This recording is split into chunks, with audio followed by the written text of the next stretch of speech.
This is the Steelbook unboxing of Rocky 2. Took a little bit to do this one. I had to go to Best Buy to exchange because my first one that arrived was damaged.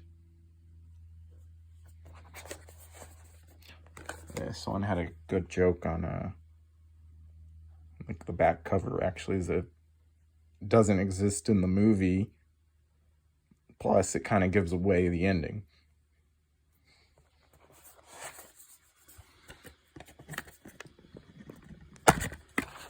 Alright, so the interior, we have Apollo Creed.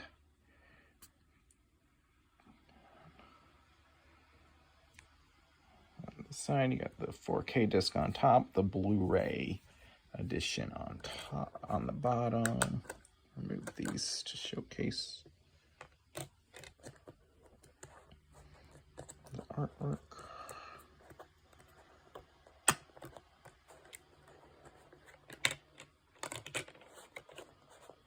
And then it's just a little scene from the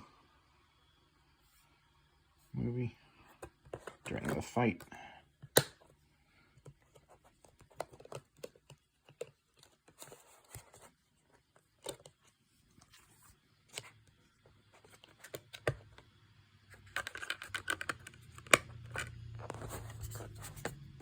Matte finish. It came with the digital code.